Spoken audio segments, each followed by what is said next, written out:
Let me show you something. Look at that. 2 days without watering. That's right, 2 days. What are you sitting on in your life right now that needs attention and you're choosing not to deal with it? It's a really interesting concept to think that, 2 days goes by, it's not a big deal. And then the effects that come from not dealing with the situation amplify and magnify the situation that you and I aren't dealing with. And this is such a great intro because this week it's all about the art of masterful, conscious conversations in our relationships, right? And yesterday I was talking to my chosen daughter, Amber, and we were just talking about, catching up over the last 3 weeks because I'll see her this weekend in Copenhagen with her boyfriend, but we haven't really talked too much other than sending pictures about what's going on.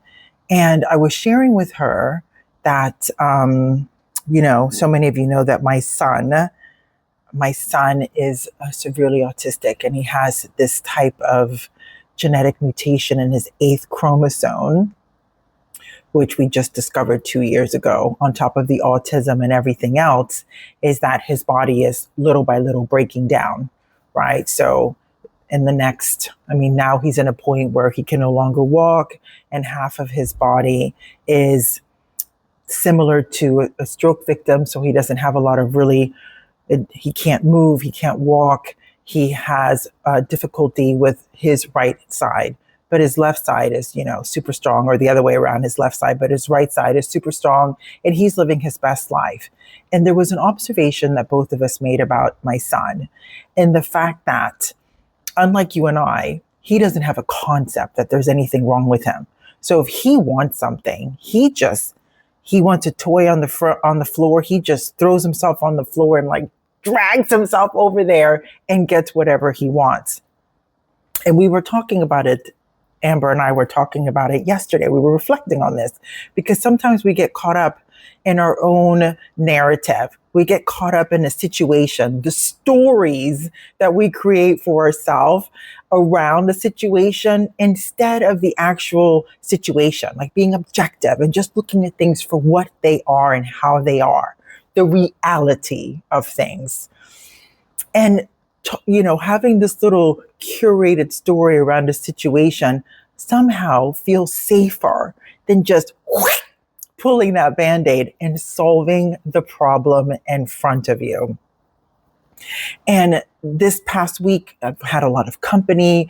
I told you, my friend passed away and we went to her funeral, and my aunt had a stroke 2 weeks ago, and, it's not going really well. And then one of our family friends, we found out, had cervical cancer, and we just found out, my husband called me today, and one of his friends has prostate cancer. It's all this shit that's coming up. And I'm thinking to myself, why am I so concerned? Why am I stressed? Why am I in my feelings? Other than the obvious, because if I wasn't, then I would be a psychopath. You know what I mean? So it's important to feel what we're feeling, but also get down to the nitty gritty, the reality of the situation. And for me, it is the longevity. It's the longevity of our life. It's our mortality. And at 56, you kind of start thinking about these things because we start recognizing and seeing that so many of our friends are starting to get sick, or they're divorcing, or things happen in life, and it is what it is. And what I've learned in my beautiful life over the last 50 some odd years, with, losing a father to cancer, and losing a husband to cancer, and, being married and being married. This is my 3rd marriage now, moving to another continent, speaking another language. And the ethos of feminine spaces has to do with self-mastery, first and foremost, because if you don't know how to talk with yourself, if you don't know how to solve your own problems, if you don't know how to have a long-term thinking and planning 2, 3, 5 years out, it's very difficult to be with a person in a relationship, and how you teach them to treat you, and how the two of you engage with one another to do problem solving over the duties and responsibilities of life. And also curating those relationships that we have with our friends and our family members. And from there, moving on to creating a conscious life where you're hyper aware of the decisions you're making and the consequences of those decisions. And through my life experience, it has led me to be here with Feminine Spaces, understanding that the most important person in your life is you. Everything begins and ends with you. And I think that with everything that's going on with my son, that logically I understand that his body's breaking down, and this is part of the Vemay's syndrome that he has, and the longevity of his body coming to an end whenever it chooses to. And as a parent, really losing a child before you is, oh my God, a taboo subject that nobody wants to talk about. And it's deep within me.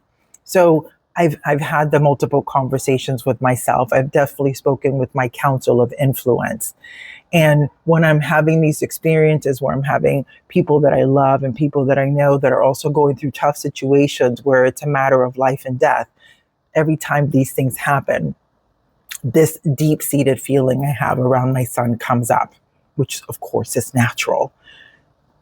And right? Because and opens, but closes, and opens.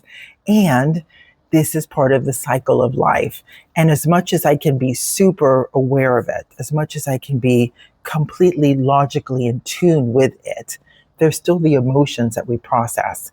And our emotions just let us go, oye, mira, you see there's something here you need to be talking about, because ignoring it is not going to make it go away. And when we ignore things, the symptoms that arise from ignoring it become bigger, as big or sometimes bigger than actually assessing the problem, creating a little plan and moving on. So all of this to say that my plan is that life is exactly what it is. And life is going to keep on lifing, whether we want it or not. And I can only grieve life and those who are passing when they actually pass. To sit there and spend my day right now thinking about these things, not that it's a waste of time, but it helps me recognize that there's something deep within me, that I'm aware of something, and that it's okay, and that to give myself the grace to feel my feelings, but then recognize that my life still moves on. There's still things going on. And when the other next step happens, then I take that step when it comes up. Does that make sense? I'm very introspective the last couple of weeks, which is a very good thing. And yeah, my chosen daughter and I were talking about this yesterday. So it's in my mind. So I'm curious with you guys.